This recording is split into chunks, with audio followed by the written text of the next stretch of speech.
So good morning again, everyone. For anyone that missed my name, I am Katherine Sandoval. I am a senior associate in our California office of Matisse, Wickert and Lair.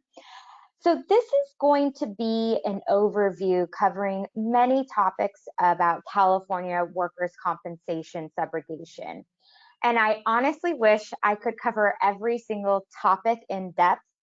But even if I was speaking as an auctioneer, I'm not going to be able to do that. So in an attempt to not rush through all of this information, I actually have decided to split up this webinar into a two-part series. As you can see on the slide, it says part 1.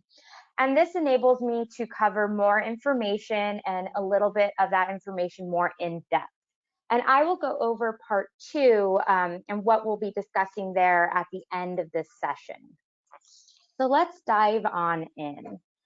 So workers' compensation insurance generally. Workers' compensation is when an employee receives compensation after suffering from a work-related illness or an injury. So workers' compensation is governed by a system of civil laws, and each state provides benefits by its own applicable statute. So I just wanted to give you some quick stats on workers' compensation injuries. And so according to the National Safety Council, in the year 2016 to 2017, so that about 5 years ago, that wasn't that long ago, the average cost to employers for motor vehicle injuries was about $78,000 and a little bit more plus. Fire and burn injuries was coming in at about $48,000, and slip and fall injuries was at about $46,000. In regards to injuries, the highest average cost in 2016-2017 was actually amputations, and this is an average cost again, and that was roughly around $98,000. Fractures and dislocations was at $58,000. Burn injuries was at $48,000. So in 2015, American employers paid out $61.9 billion, not million, billion, in workers' compensation benefits. Now, employers were only responsible to pay around $1.30 out of every $100 paid for workers' compensation. Who covered the rest? Workers' compensation insurance paid the rest. So recovering back on these claims makes it it's so important if you're just looking at sheer numbers involved. Now, California has one of the most complex workers' compensation subrogation systems. I do want to say that California's workers' compensation program is the single largest privatized social benefit system in the world. It is second only to Social Security in the delivery of medical and indemnity benefits. And in 2018, over 650,000 workers' compensation cases were filed in California.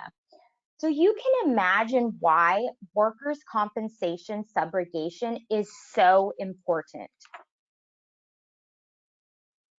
Now, statutory subrogation rights, and we're focusing in on California. So let's look at California Insurance Code section 11662. That makes it clear that a workers' compensation carrier is subrogated to the rights of the employer under all of the statutes. So it reads, whenever any employer is insured against liability for compensation with any insurer, such insurer is subrogated to the rights of the employer to recover losses arising out of any of the following acts by the insurer. A, assuming the ability of the employer for compensation in the manner provided by the law relating thereto, and B, payment of any compensation for which the employer is liable. So workers' compensation subrogation in California is going to be governed by a series of statutes within the California Labor Code starting at section 3850.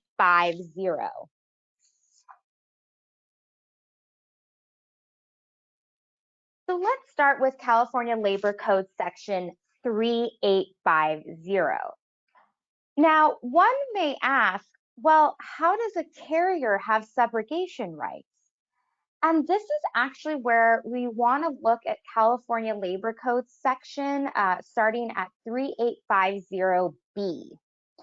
Section 3850B states that an employer includes an insurer as defined in this division.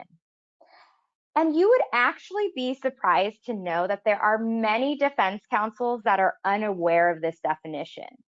And so they attempt to oppose the carrier's participation, claiming only the employer has the right because either the statutes use the term employer instead of saying insurer or carrier. I actually recently had this encounter. I had a defense counsel argue and state that the labor code only indicates employer throughout the code, to which I simply pointed to them and said, look at section 3850B for them to understand that they were wrong. So always try to make sure to reference this section if you have a defense counsel that isn't well versed in the California Labor Code. So the rest of the California Labor Code sections provide a roadmap for subrogation in California. Some really important codes to know, which we will be going through during the presentation, are sections 3852, which is the action against the third person, rights of an employee or employer. We have sections 3853, which is extremely important, about copies of complaints, proofs of service, consolidation of actions. You also have section 3854, which is an action by the employer alone. Section 3855, actions by the employee alone. And section 3856, actions against the third party. Now, this was just some of the sections, to name a few. I always recommend that if you need to, you should look at the full labor code section starting at 3850. But we will dive into almost all of these sections today. So the subrogation statute, California Labor Code section 3852, is the basis for the employer's carrier's right to recover payments for payments of workers' compensation benefits against a third party tortfeasor. So section 3852 provides that an employer who pays or becomes obligated to pay workers' compensation benefits is entitled to recover the total amount of compensation benefits paid by reason of a defendant's tortious conduct. Now, I want to focus on the language of who pays or becomes obligated to pay. This is important. There may be times where the carrier is going to be running up against a statute of limitations and nothing has actually been paid in a way of benefits to that injured employee. Now, the injured employee, on the other hand, has filed this work comp claim. Again, no benefits have been paid. The question then becomes, if the carrier has yet to pay out, can they sue that third party tortfeasor since they actually haven't paid anything yet? And the argument to make here is yes, a carrier can still pursue, because the statute is not just highlighting payments made, it states or becomes obligated to pay. And therefore, the argument that you will want to use is, well, we're going to become obligated to pay some sort of workers' compensation benefits. They've filed a claim, they may just have not treated yet. So you should make that argument to a court or to a defense counsel whenever they come up and say, well, you actually haven't paid anything yet. And you can reference section 3852. And now California law does confirm that either the employer or the workers' compensation carrier can recover by filing suit under section 3852. And this came out of the Fremont Compensation Insurance Company versus Sierra Pine. And the court stated that a plain reading of section 3852 indicates that a workers' compensation carrier which has paid benefits may likewise bring an action against the third person to recover those benefits. And we are now at our first polling question. And it says, the California Labor Code is the basis for the employer carrier's right to recover payments for workers' compensation benefits made in the third party action. And I will give you guys just about a minute to respond.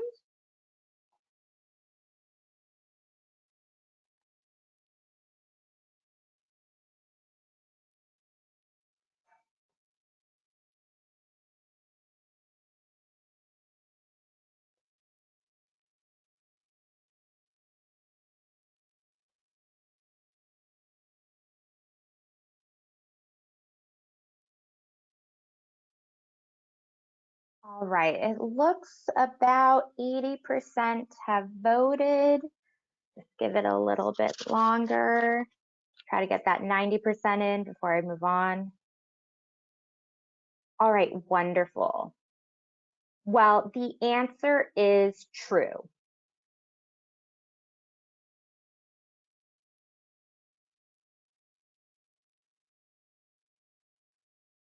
Okay, so who may bring a third party action?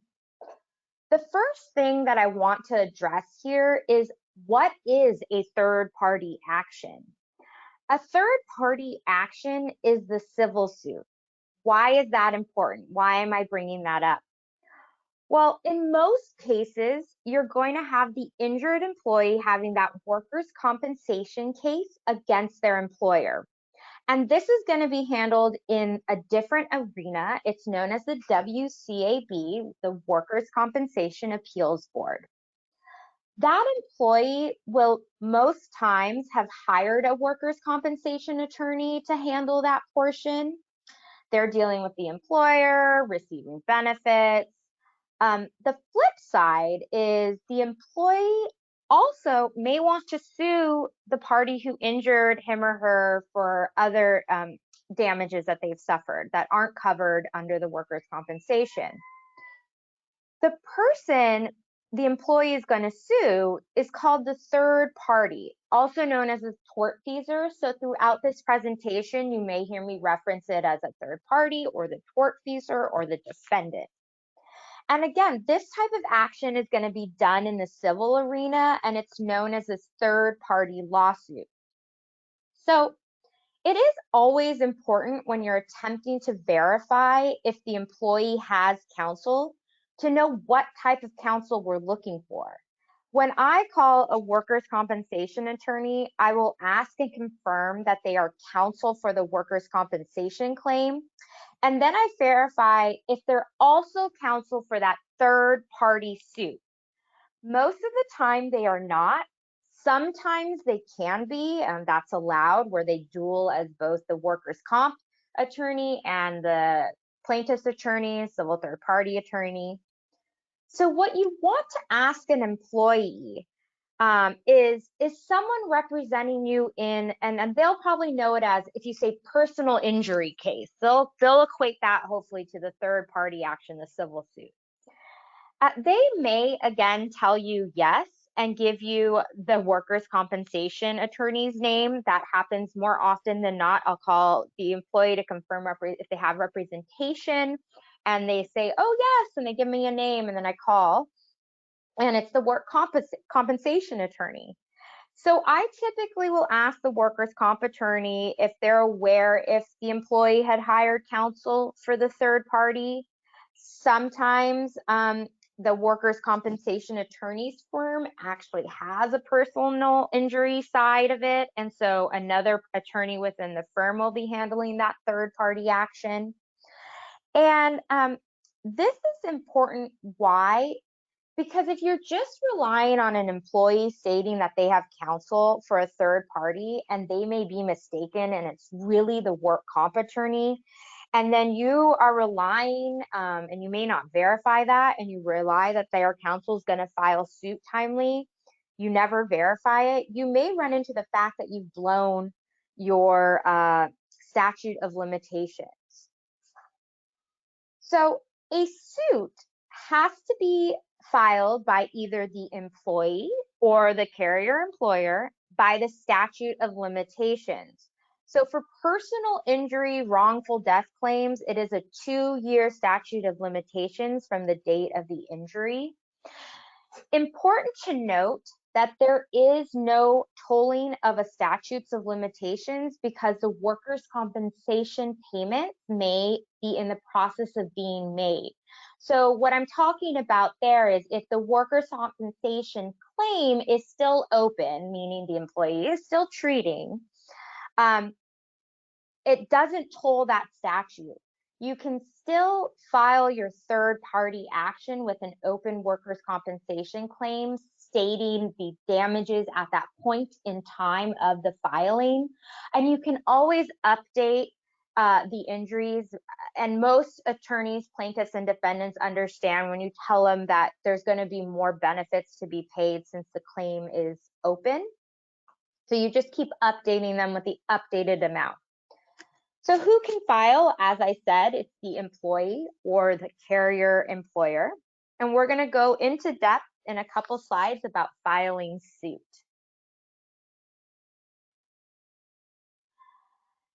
As I stated previously, there are times when you contact a workers' compensation attorney and ask if they're representing the employee in the third-party suit, and they will say no.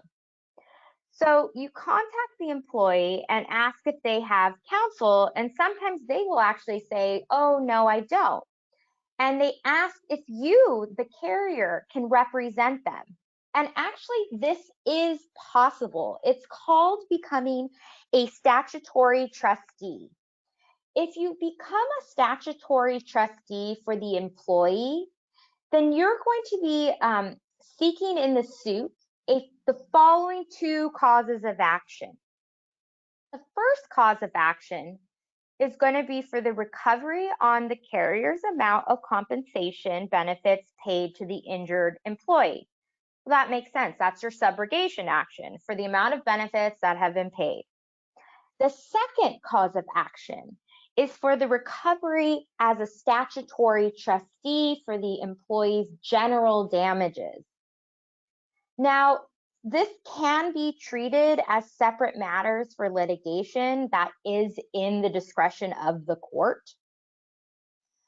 If you do file suit where you are considered the statutory trustee, the carrier, since you're the one filing, has to prove the tortfeasor's negligence, the liability for the employee's injuries, and the total amount of the employee's damages. The employer may then obtain a judgment for this amount. They would, the employer, and again, employer, carrier, I interchange it a little bit. So the carrier can also obtain that judgment, retain the amount of benefits paid, and then pay the balance, if any, to the employee. You can also, devise your own split with the employee, a 70% of the amount that's recovered back, 70% to the carrier, 30% to the employee. That's something that you are able to work out with your employee on your own. Now, ways to protect subrogation rights. There are essentially 4 ways for a carrier to protect their subrogation interests and rights. And they are: 1, filing a notice of lien in the third-party action. 2, intervene into the employee's action the assumptions with 1 and 2 is that the employee has already filed suit. 3, the carrier can file a direct action against the tortfeasor. And 4, the carrier can assign the lien. So to determine what option is the best option, you have to look at the facts of the case. There is no black and white pegging of this case, you would do a notice of lien. For this type of case, it's an intervention. You have to look at the facts of each case. Typically, you're looking at how good the liability is, what type of employee fault there may be, damages amount, employer negligence allegations, among other factors. So let's delve into the 4 ways to protect in more detail. Notice of lien. So the first option a carrier can have is filing this notice of lien. It is a simple 2-page document that you would file. First, you do have to remember that in order to file a notice of lien, the employee will have to have filed a third-party suit, since you're actually filing this notice within that third-party case. Now, a notice is authorized by California Labor Code Section 3856B, and after you filed this lien, you can perfect a lien upon a judgment in the third-party action pursuant to California Labor Code Section 3862. So essential, and let me tell you this, when you do file your notice of lien, you do not become a party to the case. What you are known as, and what the docket usually reflects, is you are a lien claimant. So essential when you file the notice of lien, it puts all parties on notice of the lien, as it's called. And also it puts the court on notice of the lien.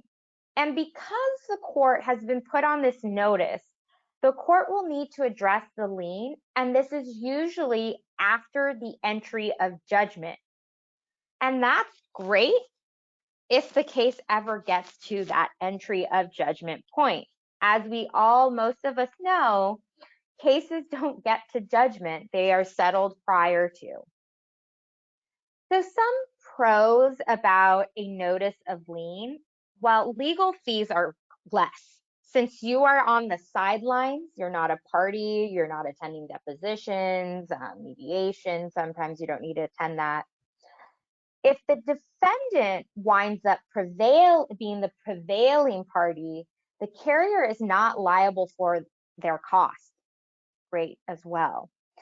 Since it does provide notice not only to the plaintiff, but to the defendant, defendants sometimes will force the plaintiff into a settlement that addresses the lien, since they know it's there, it's been filed with the court. So that's also a positive about a notice of lien. Some cons about a notice of lien.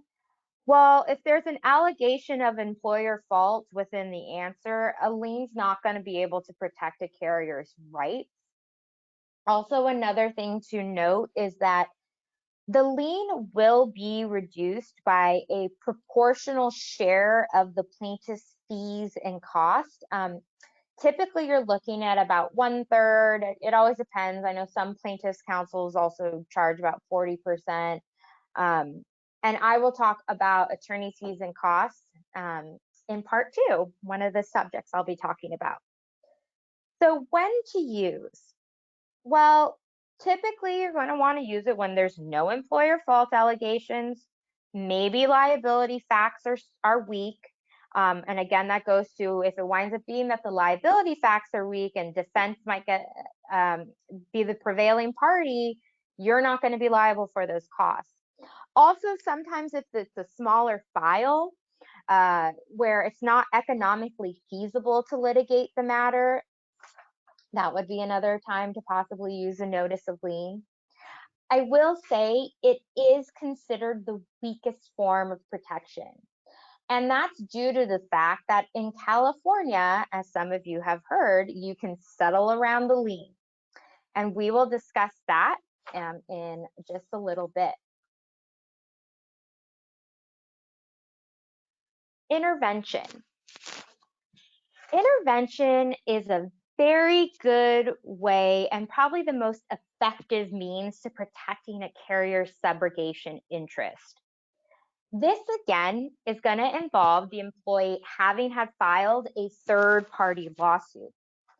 The carrier will then, you file this, it's called a motion to intervene into the employee's case. Now, something that's extremely important to remember about interventions is whether you have your case in state court versus federal court. So let's take a look at state court intervention. In state court, a carrier has a right to intervene at any time before trial on the facts, pursuant to California Labor Code Section 3853. Now, this is an unconditional right of intervention. It goes for both the employee and the carrier, employer, this unconditional right. So I want to give you guys a really good example that I had. I had a case where the employee filed suit in 2016. The carrier decided not to intervene into the action until 2020, so 4 years after it was filed. When I looked on the docket, the trial was set for 2021. So I filed my motion to intervene, and as you can imagine, plaintiff and defendant were furious. They said I was intervening too late. They had gone through 4 years of this case, discovery, depositions, and they opposed my intervention, stating basically on the grounds that it wasn't timely. Now, I obviously quoted the labor code, and I said at any time before trial on the facts, and the judge ultimately ruled in my favor of intervention, stating it is an unconditional right granted by the labor code. Now, I want to talk about something that's very, very important to remember about interventions, and that is if the employee's action is dismissed while your motion to intervene is pending, whether it's you just filed the motion, whether the opposition's been filed, whether the reply to the opposition has been filed.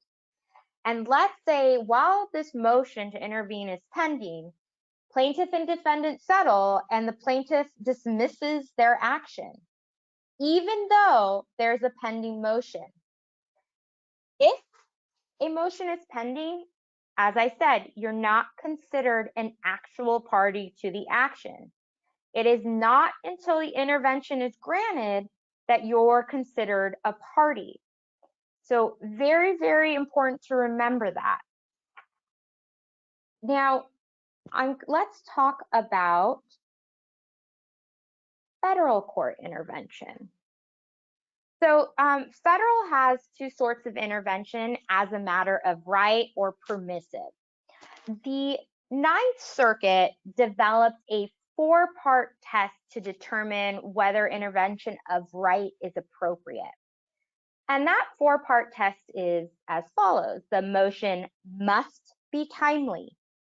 The applicant must assert a significantly protectable interest relating to a property or a transaction that is the subject matter of the litigation.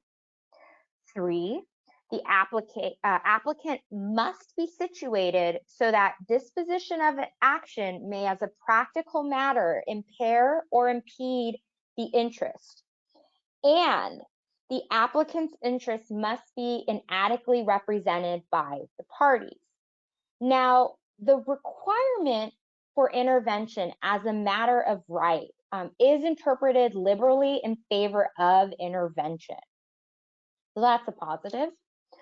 Now, permissive intervention is allowed through Federal Rule of Civil Procedure 24B1B, and there you must show that, 1, it shares a common question of law or fact with the main action.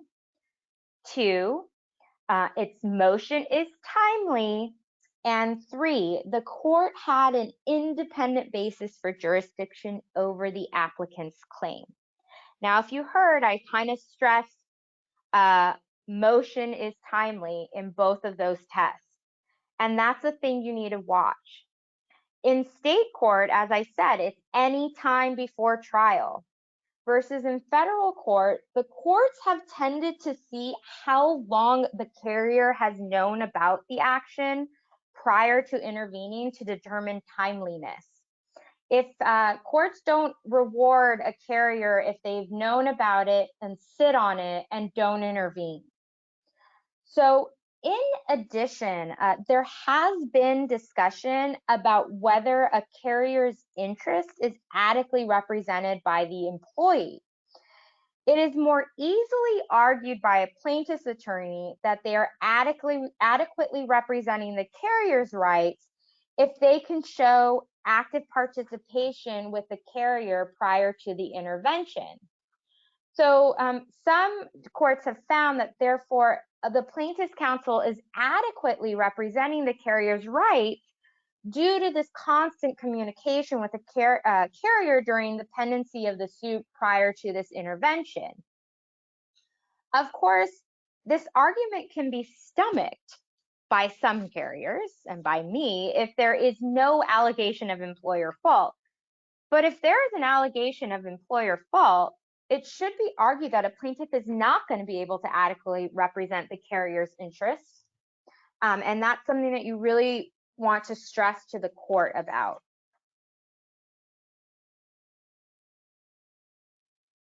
Now, a big reason why I'm a proponent, and many are, of intervention is because of the fact of this fabulous thing that you can do in California, where an employee can settle around the workers' compensation lien. How does this work? So essentially, the employee omits from its settlement with the third party any damages which are duplicative of the workers' compensation benefits which the carrier has already paid. So what you must look at when you're determining whether an employee has settled around the lien is you want to look to see if the settlement would be considered a segregated settlement versus a non-segregated settlement. So a segregated settlement would include only the employee's damages versus a non-segregated settlement includes an employer's claim for workers' compensation benefits.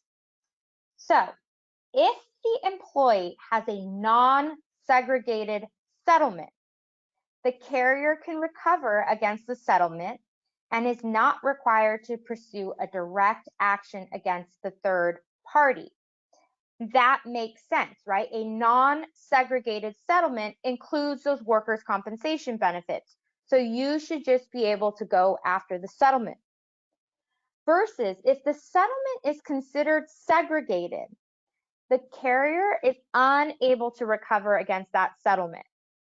It is important to remember that if it is considered a segregated settlement, an employer's consent to settlement isn't required since the employee is only settling their own damages. Now, if the plaintiff settles around the carrier, the only recourse is to continue to pursue the action. And a carrier is able to do that because they have their own complaint and intervention filed, which is why I like the intervention. It really does protect your rights from this whole scenario. Typically, also, this settle around tends to happen on the eve of trial. So you always, as the third carrier, need to be prepared that you will need to try this case on your own. So why am I stressing that? Well, you want to make sure that you're not relying on the plaintiff for anything. Many times in an intervention situation, you are working with the plaintiff's counsel throughout the pendency of it. You might be sharing experts. You may be sharing notes, comparing notes, something of that along those lines. But just because a plaintiff has designated experts doesn't mean that you don't need to designate experts. You need to try your case as if it's your own individual case in case the settle around happens. I do want to mention notices of liens and settling around.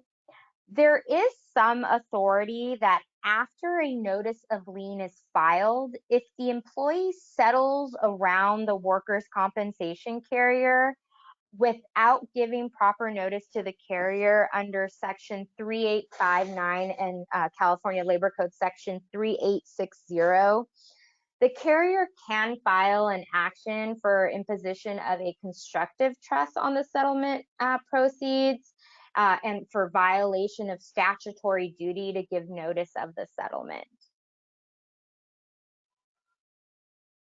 Now, another great thing about the intervention is that an intervention does not have to be filed prior to the statute of limitations running.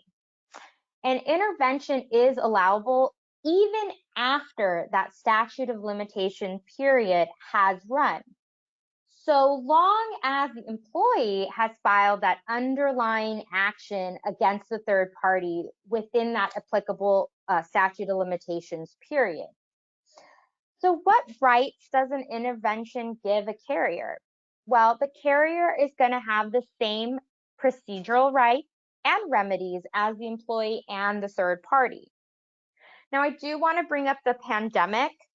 It really, truly has not only made a mess of, I'm sure, everyone's lives, but unfortunately, it's made a horrible mess of the California court system. Motions are being heard in some venues in California months and months down the road. I recently just booked a motion that won't be heard till October. So the recommendation in an intervention is to secure a motion date and then ask all the parties to stipulate to this intervention.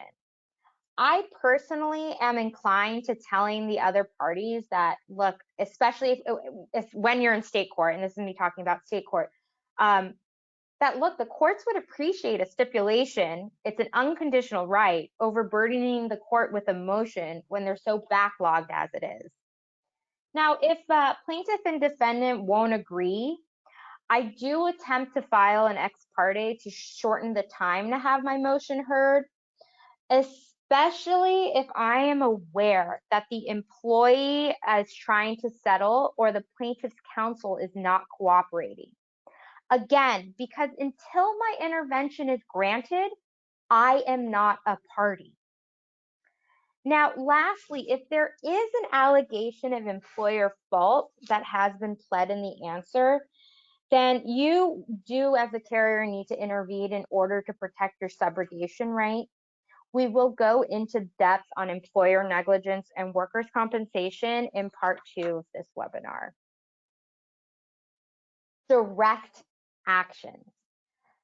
California Labor Code Section 3852 allows either the worker or the carrier to bring an action against the tortfeasor. So this is known as that direct action. This must be done within the statute of limitations. Now, there are times where the employee has filed suit and the statute of limitations has not yet expired. So sometimes, to ensure that you are protecting those subrogation interests, it is wise to file a direct action instead of intervening into the employee's suit. And I understand perhaps it's not the most cost efficient in regards to court costs, but it does guarantee your carrier's rights are protected. So why do this? Why am I talking about this? Again, as I mentioned, courts have a very long wait times for motion hearing dates. So potentially waiting for a date that is outside of the statute of limitations, it's going to be a gamble, right? Since what about if plaintiff settles and then you're outside of the statute and you don't have that intervention? Also, it guarantees that you are a party since you're filing your own action. And another reason why is, let's say you ask plaintiff and defendant to stipulate to the intervention and they say no. The plaintiff and defendant cannot prevent you, the carrier, from filing their own action. Now, if the carrier does decide to file their own action, then the employee, let's say the employee has already filed their own, whether the carrier knew or did not know about the employee's action, the cases must be consolidated pursuant to California Labor Code Section 3853. Now, each court is different on which one's going to take lead. It really isn't affecting your case that much. Some courts will have the first filed case be the lead. Other courts allow the parties to choose. Now, one of the biggest traps in regards to this direct action is what's called it's a notice requirement. So again, pursuant to California Labor Code Section 3853, if a carrier files an action against the third party, they must give notice to the employee, and this is sometimes forgotten. The code actually specifically states that notice must be a copy of the complaint and it must be by personal service or certified mail. I personally try to do certified mail first. It's a little bit more cost efficient. If not, I will do the personal service. Not only do you have to give a copy of the complaint to this employee, you also must then file a proof of service stating that you provided them with this copy of the complaint. Very important to remember this notice requirement. Now, assignment of the lien. A carrier can resolve its subrogation interest by assigning its lien to a third-party tortfeasor.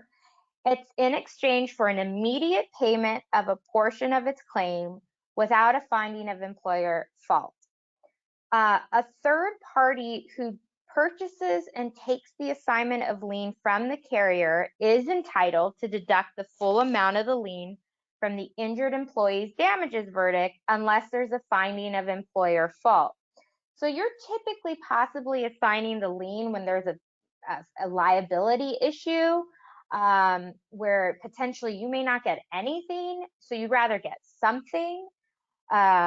You do want to make sure, though, that when you assign the lien to the defendants, that you have to remember in California that a plaintiff's counsel may still make a claim for attorney's fees out of the assigned lien. So in the situation where you have a defendant buying the lien from the carrier, the plaintiff could be entitled to a reduction of the lien by a proportionate share of the plaintiff's attorney's fees and litigation expenses. And you do want to let the defense know, hey, they could reduce the lien by their proportional share. When assigning a lien, I want to talk about future credit just briefly when it comes to assigning of the lien. Care has to be taken to specify whether future credit is or isn't part of the assignment. So in one WCAB decision, the assignment defined the liens of rights assigned as, and this is in quotes, the total amount of workers' compensation benefits paid to and on behalf of a plaintiff as the result of injuries which are the subject of the lawsuit here. Well, the WCAB ruled that the carrier drafted the assignment, which is typically true. The carriers will draft the assignment. And because it's understood that the lien rights were more valuable than just that past lien, they actually construed the assignment document against the carrier, and they said that the lien rights assigned included its future credit, which is awful. I typically will use something along the lines of, and it's just a one-liner in the assignment that says, it's agreed and understood that the carrier does not waive but preserves its right to credit pursuant to California Labor Code section 3861. And now we are at polling question number 2. There are 6 ways to protect subrogation rights, true or false. I'll just give you guys a minute.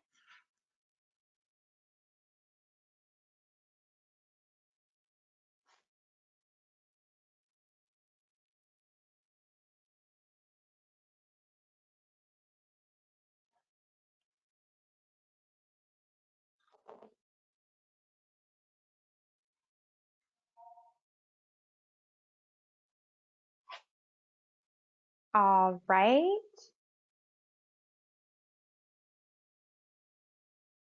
All right. There's about 80% in, and the answer is false.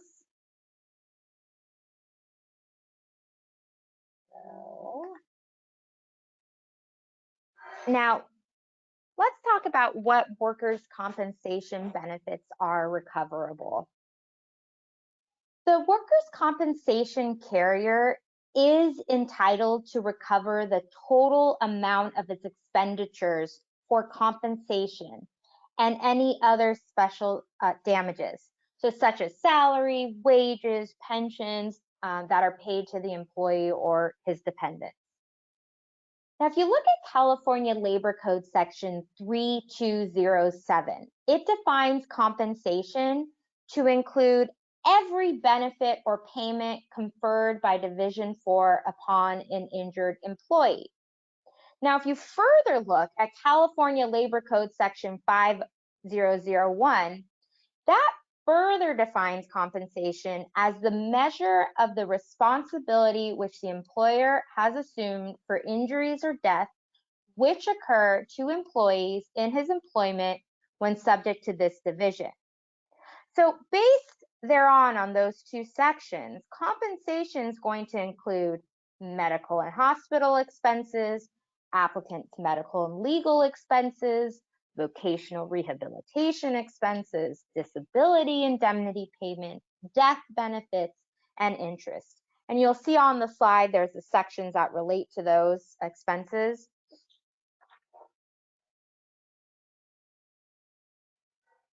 Now, there are also benefits that are arguably recoverable, and the important word here being arguably. So when looking on what is recoverable, the courts look to see whether or not this expense was a benefit conferred on the employee. Again, benefit conferred on the employee. So California has this requirement of mitigation of damages.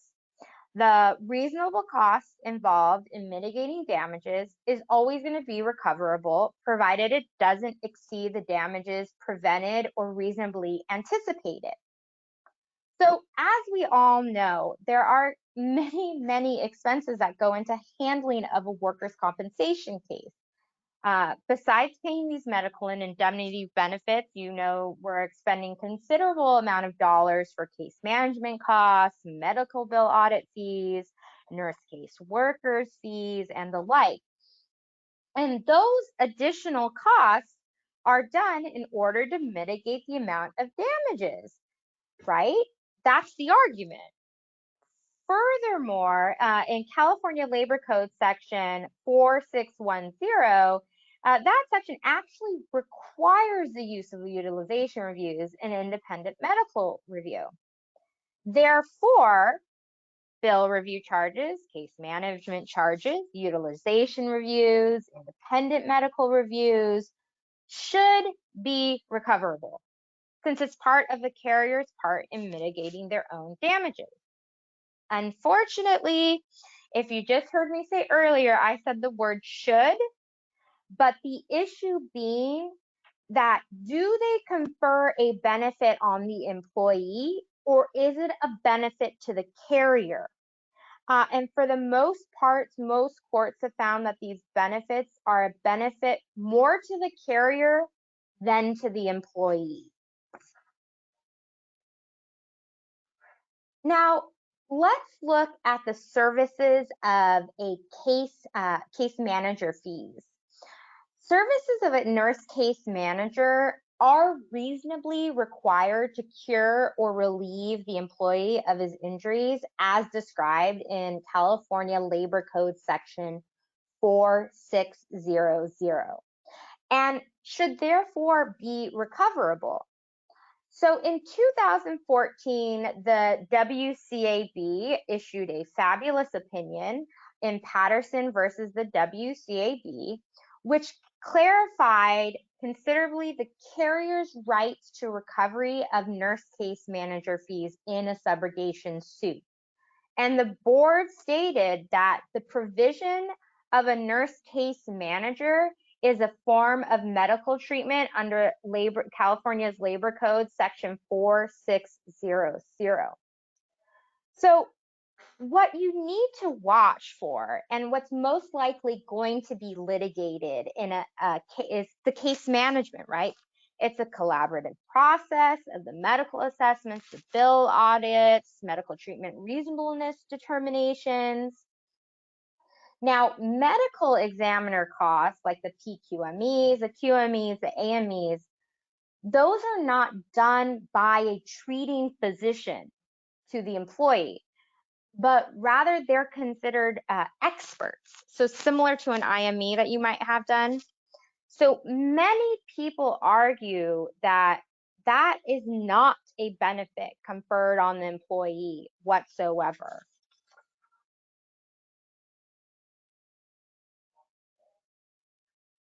Now, an employer is entitled to full reimbursement of the workers' compensation benefits paid to and on behalf of its injured employee, provided that the defendant's tort liability is established in an amount equal to or greater than the benefits paid. So full reimbursement means that a defendant cannot litigate the reasonableness of the compensation payments in the third-party action. Now, the rationale for this approach is that the employer's payments don't change the third-party defendant's liability. Now, as in any kind of law, there's always going to be exceptions. And there are two exceptions to this full reimbursement rule. So the first exception is if an employer's negligence is the legal cause of the employee's injury, then the employer's recovery is reduced by its proportional share of fault. That makes sense. If the employer is negligent, you can't fully recover. The second is a tortfeasor can actually indirectly reduce an employer's reimbursement by establishing that the injured employee's damages are less than the amount of workers' compensation benefits paid. So let me just give you an example. If the employer paid $25,000, right? The carrier pays out the $25,000 work comp, but the employee's civil damages are only $20,000, then the carrier can only recover that $20,000. Now, I wanted to talk a little bit about these admissibility of benefits. So California Labor Code section 3854 provides that if the employer sues on its own, evidence of compensation benefits made are admissible, and such payment shall be considered as proximately resulting from the injury and will carry a presumption to that effect. Now, the amount of workers' compensation benefits paid are admissible evidence to prove the extent of the damages caused by the tortfeasor's negligence. This evidence, though, doesn't actually automatically establish the scope of recovery that the carrier is entitled to. And why is that? Well, the defendant is entitled to challenge the amount of tort damages, including whether these damages were caused by or reasonably resulting from the defendant's actions, or were they caused by the actions of another party. And they can also litigate whether its negligence was the proximate cause of the employer's damages. So what the defendant is not allowed to challenge, as I stated, was the reasonableness of the compensation judgment, or the settlement that was done between the injured employee and the carrier. Typically in a CNR, you might see that you had a settlement occur. The defendant is not permitted to challenge the reasonableness of the number of benefits paid by the carrier, or the handling of that workers' compensation case. And that comes out of the case Breeze versus Price. Now, we are going to talk about the all-important exclusive remedy rule. So under the California Workers' Compensation Act, the right to recover compensation benefits is the exclusive remedy for injury or death of an employee against an employer or any other employee of the employer acting within the course and scope of his employment. And this rule is set forth in California Labor Code section 3602. And it applies to work-related injuries regardless of fault, including those that are attributable to the employer's negligence or misconduct, as well as potentially the employer's failure to provide a safe workplace. And this rule is based on this presumed compensation bargain, right? The employer is going to assume the liability for the personal injury or death without regard to fault in exchange for the employee not being able to sue the employer. And the employee reaps the benefits of getting swift and certain benefit payments paid right away without having to go through proving of fault. But in exchange, then gives up that ability to sue. So although they say this is called the exclusive remedy rule, like everything in law, like I just mentioned, there's lovely exceptions. So the exceptions can be found within the Labor Code starting at section 3602B. And there are three. One is when the employee's injury is aggravated by the employer's fraudulent, aggravated by the employer's fraudulent concealment of the existence of the injury and its connection with the employment. When the employee's injury or death is proximately caused by a willful physical assault by the employer, or where the employee's injury or death is proximately caused by a defective product manufactured by the employer and sold, leased, or transferred for valuable consideration to an independent third person, and then that product is provided for the employee's use by that third person. Now, I want to discuss the interplay of the exclusive remedy rule and co-employees and how it operates. It is kind of important to understand this.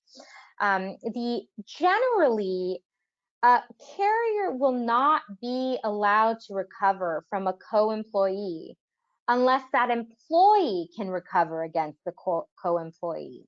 Now, again, more exceptions.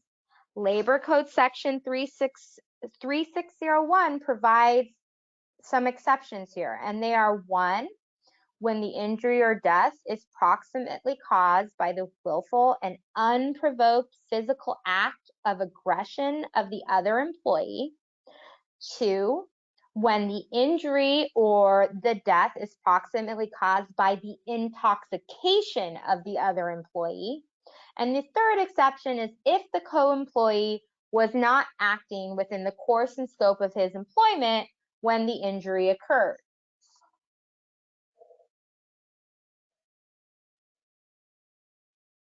And now it's also important to discuss co-employees and intentional acts.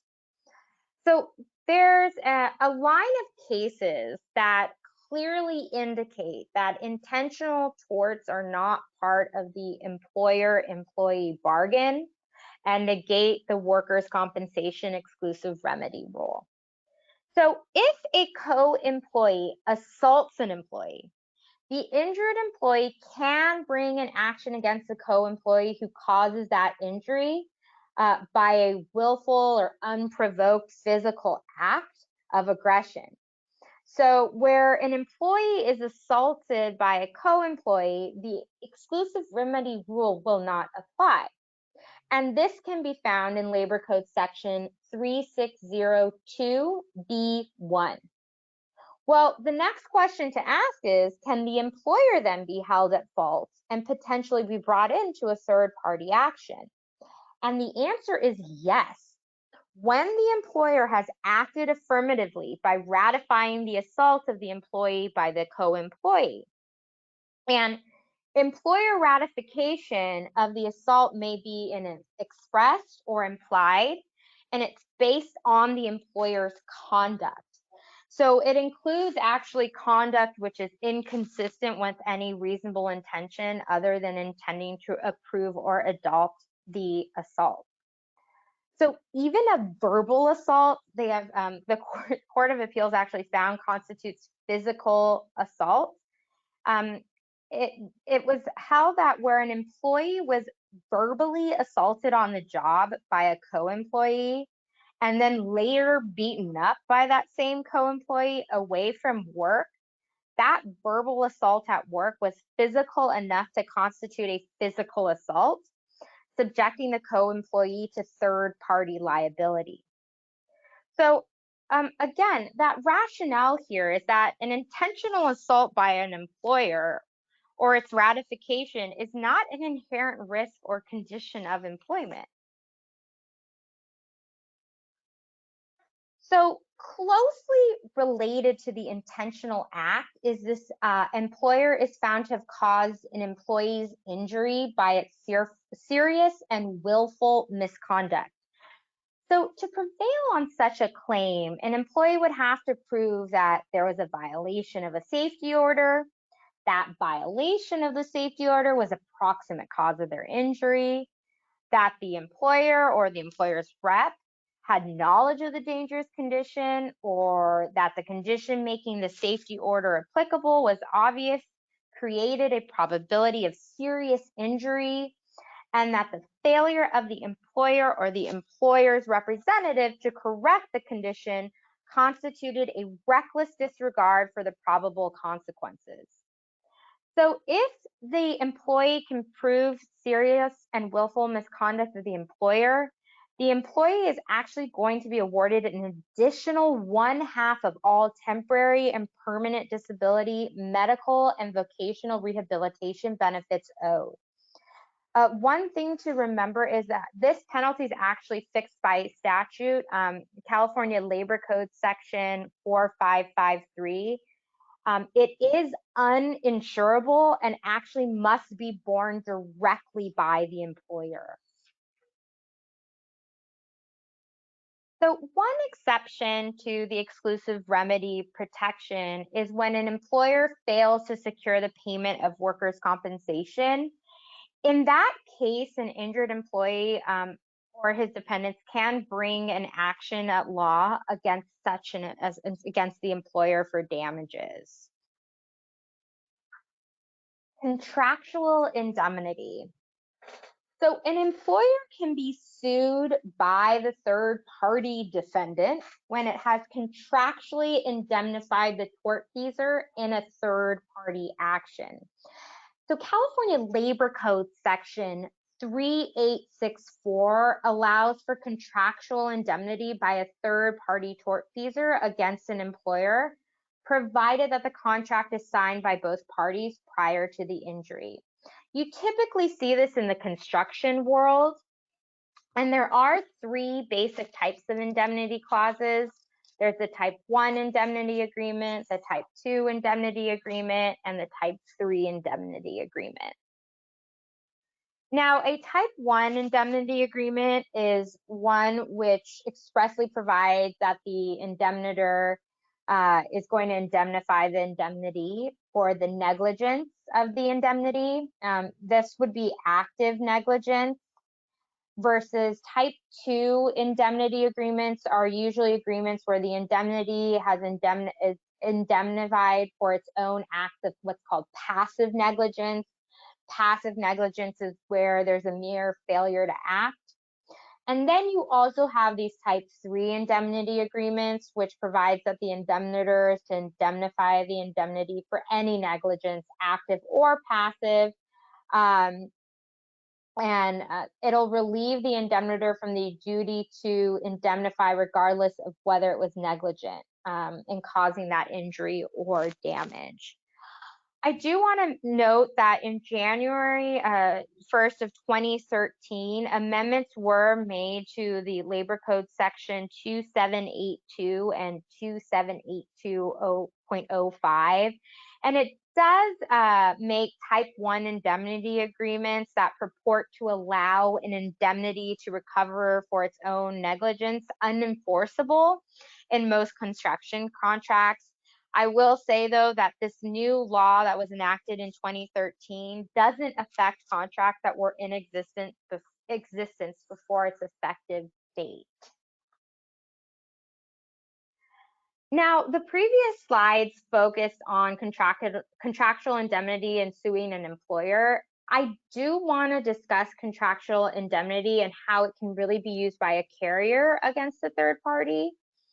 So, California Supreme Court has recognized that employers retain the contractual rights and obligations they have in relation to third parties from whom they may seek to recover workers' compensation benefits paid to their injured employees. So in employer mutual liability insurance company versus Tutu Saliba Corp. So a defendant was attempting to use a contract that they had with their employer against the carrier that had sued the defendant, okay? So the contract had this attorney's fee provision that they were trying to use against the carrier. And the Supreme Court, California Supreme Court, held that an attorney's fees provision in a contract between the employer and its subcontractor was properly invoked in an action to recover workers' compensation benefits from the subcontractor. So the court there described the provisions of the California's workers' compensation statute, allowing an injured employee, that insured employer, and a workers' compensation carrier to seek recovery against a third party whose negligence or other wrongful conduct had caused that injury to the employee.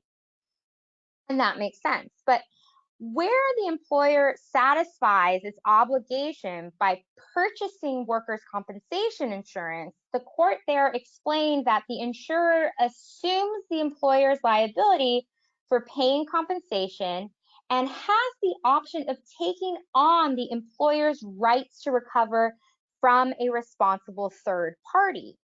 So if the insurer, the carrier, decides to pursue the employer's rights against that third party, it actually possesses the same rights as the employer, including the statutory right to recover benefits paid under the labor code that we've been talking about, as well as any contractual or other rights the employer may have.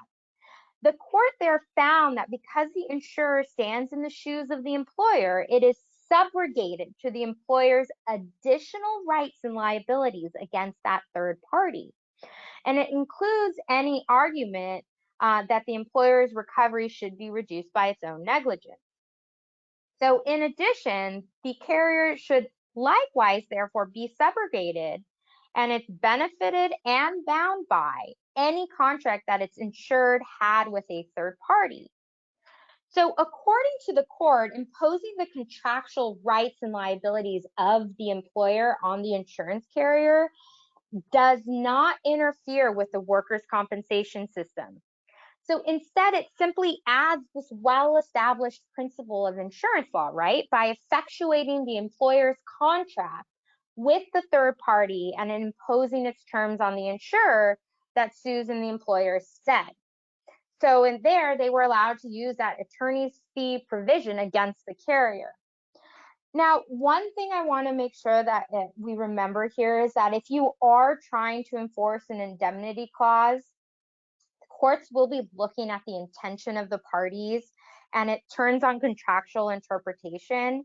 So the indemnification language must be particularly clear and explicit, and the language will be construed strictly against the indemnity. So the more specific the language is, the better. And so why is this so important? Because maybe we can streamline the case at the outset instead of having to litigate it. If you have a good indemnity clause by the employer's contract with the defendant, you can then file a motion for summary judgment saying, well, they need to indemnify us per the contractual agreement we have. Now, fraudulent concealment is an employee can maintain an action against an employer in situations where the employee's injury is aggravated by the employer's fraudulent concealment of the existence of the injury and its connection with the employment. So therefore, you're usually looking at a complaint which is alleging that the employer knew that the employee's injury or disease was caused by the exposure to something at work, that the employee reported his work injuries to his supervisors, and then as well as that the employer was well aware that his exposure to the chemicals would harm him and yet concealed that knowledge from the employee. So that concealment thereby deprives the employee of the opportunity to take proper precautions to avoid the continued exposure, which then is going to aggravate the employee's work injury. So this would constitute a cause of action for fraudulent concealment. Now, the dual capacity doctrine recognizes that employers may have multiple duties towards their employees. And this is whether it's based on common law or on statute. So an employee may pursue a civil claim against the employer based on that duty that the employer has, which arises independently of that employment relationship. And California applies the dual capacity doctrine in two situations. It's one which we've already heard, where the employee is injured or killed by a defective product that's manufactured by the employer and then sold or leased for valuable consideration. The employer may be sued if then that product is provided for the employee's use by a third person. The second is where the employer serves as a separate legal role or assumes the obligation towards the employee that is not usually assumed within the employer-employee relationship. Let me give you an example. So an employee of a hospital, let's say, is treated by the hospital for work-related injuries and exacerbates the injury during the treatment. The employer is serving as a dual capacity, right, as a healthcare provider to the employee, and the exclusive remedy rule will not apply. So, and it makes sense, right? In such a case like this, the injury does not occur as part of the employee's employment as required by Labor Code Section 3600. Now, this is entity related to the employer or alter ego. A third party action may be maintained against an agent of an employer for injuries sustained through the negligence. The exclusive remedy provision does not affect the right to sue third parties with whom the employer has entered into a consensual legal relationship.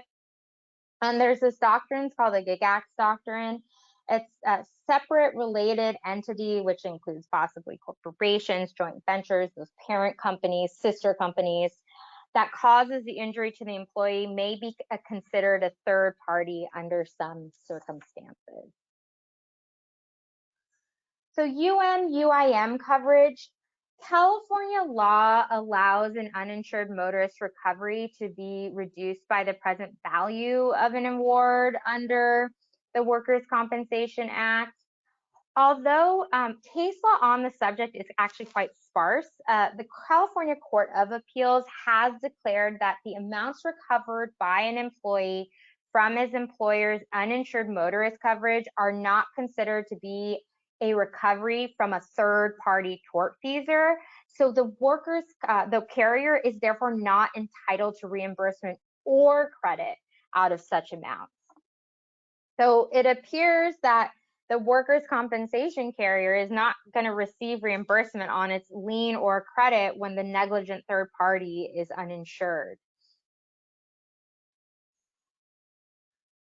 Now, medical malpractice, California enacted Section 3333.1 of the California Civil Code regarding the negligence of healthcare providers, and it actually prohibits subrogation in medical malpractice claims, and it does trump the workers' compensation statute, giving a carrier a third-party right of subrogation.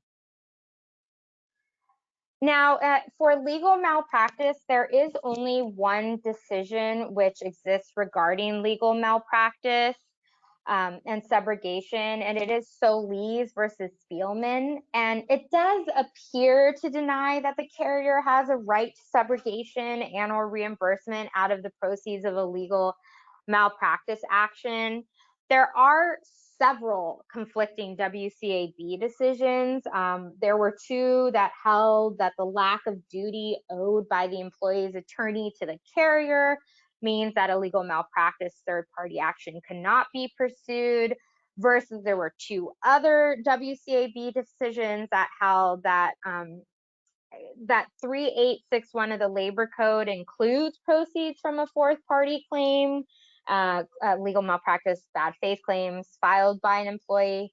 So there are some conflicting decisions there. Independent contractor.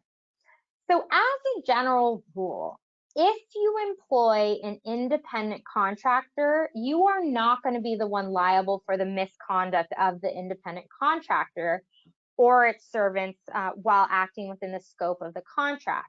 And right, this kind of makes sense, right? Because as the employer of an independent contractor, you usually have no control or authority over the work that is being performed. So when employees of an independent contractors are injured, their remedy is usually just limited to workers' comp. They can't sue the general contractor or the owner that hired the contractor. And this applies even when the on-the-job injury is going to be caused by the general contractor's failure to comply with workplace safety requirements concerning the precise subject matter of the contract between the general contractor and the independent contractor. But coupled with this is what's known as the Prevet rule. Now, the Prevet, it's a rule or doctrine, states that an entity hiring an independent contractor is not liable for the injuries to the independent contractor's employees. So an independent contractor's employees can't sue the party that hired the independent contractor, right? So in the Prevet case, the court held that an independent contractor's employees should not be allowed to recover damages from the hirer because, one, well, the hirer is indirectly paying for the cost of workers' compensation coverage, which has presumably been calculated into the contract price. And also, too, again, the hirer has no control over as the mode of doing the work contracted for.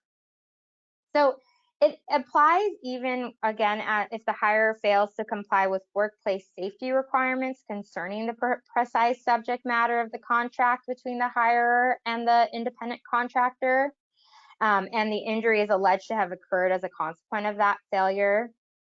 So how do you get to that application, though? Well, the employees of that independent contractor are not considered to be the hirer's own employees as it applies to California workplace safety laws.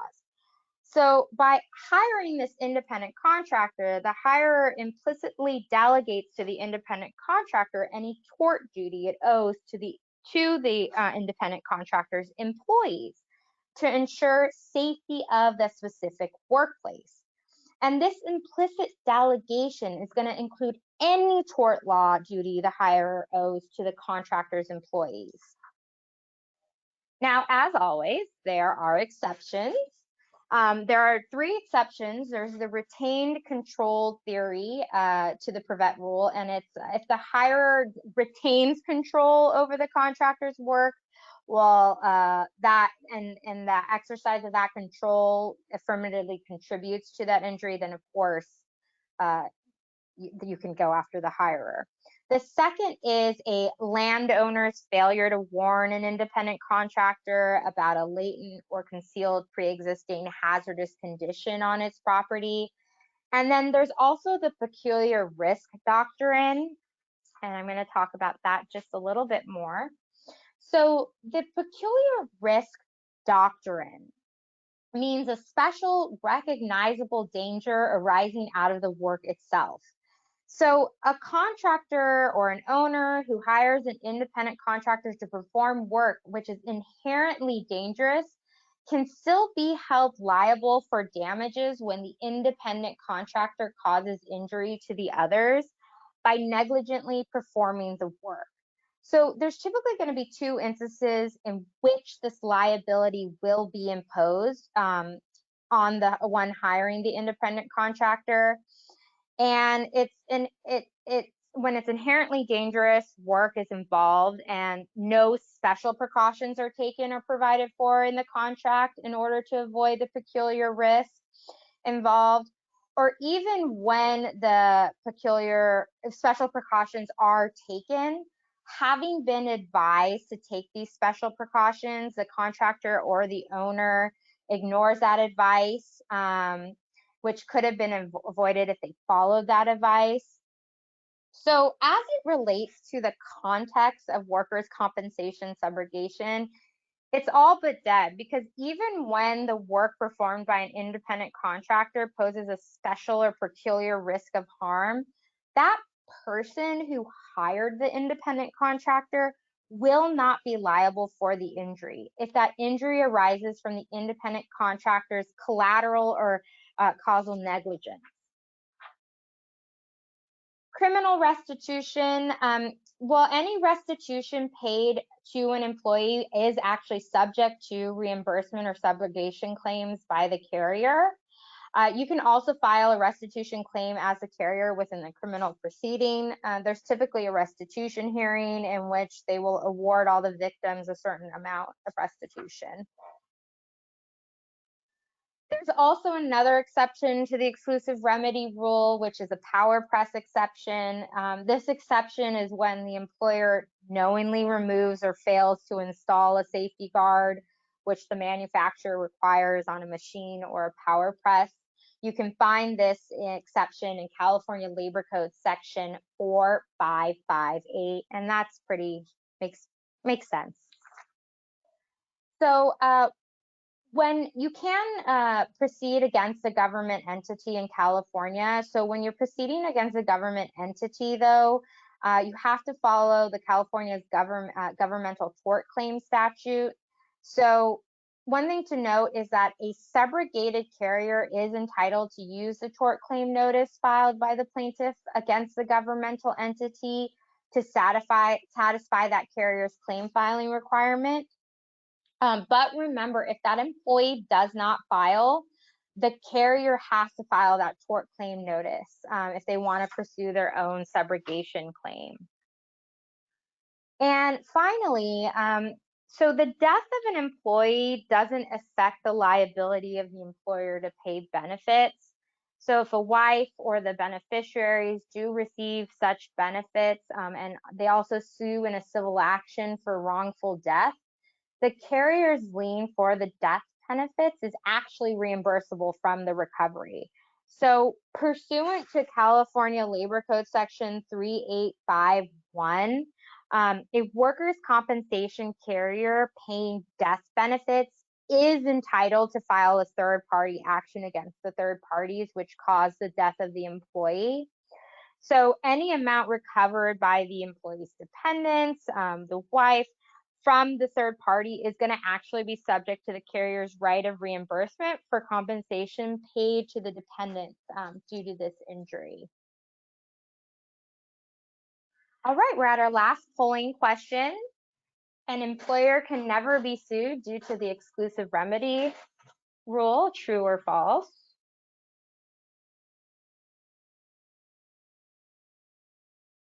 Give you guys a little bit of time.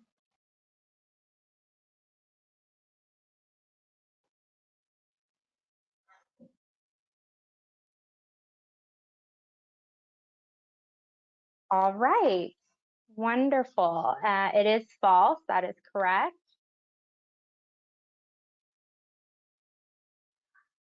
So I know I covered a lot of information in a short amount of time. I did try to cover everything. If I try to do that, we're going to be here for days. So I am giving a part 2, and this is going to allow me to cover these 5 topics in depth on May 11th at 11 a.m. Central Time. So I'm covering employer negligence, allocation of the third-party recovery, attorney's fees and costs, future credit, and waivers of subrogation. I hope you all can join me for that. Also, we do have this book available that covers workers' compensation subrogation, not only in California, but in all 50 states. It provides as well some general information about workers' compensation subrogation, especially if you're unable to join for part 2. It is a wonderful resource. It is available through the Juris Publication website shown on that screen, or as well as at our website. Now, I have maybe a minute. I know you guys all have to go. To answer some quick questions. I'll try to answer maybe 2. If you've sent in questions, I will email the responses back to you if you later think of any questions. This screen does have my contact information. So let me quickly just do 2. Okay, I see I have a question here from Tom. All right, Tom, it says, if the employee files a direct action, do they need to give the employer carrier notice? Oh, great question. And yes, they do. In the case of an employee filing suit first, the employee would need to provide notice to the carrier or the employer. It's typically the employer, pursuant to California Labor Code Section 3853. Failure to do so actually will give a carrier a cause of action against the employee in the event that there is a settlement or a judgment. But remember that once a carrier receives that notice from the employee, the carrier actually has an obligation to notify the employee of its intent to insist on its subrogation rights, and whether they're going to intervene into the pending suit to protect its interests. So always very important. Okay, I'm going to just answer one other one. This is from Connor. It says, what about if the carrier has made payments to the Department of Industrial Relations because the employee has no dependents and perished? Can you subrogate? Yes, you can. Subrogation is still allowed as to the payments that are made to the Department of Industrial Relations. So thank you again so much for joining me. I hope everyone is staying healthy and safe, and I do hope to see all of you at part 2 of the subrogation, workers' compensation subrogation for California. Thank you. Have a wonderful day.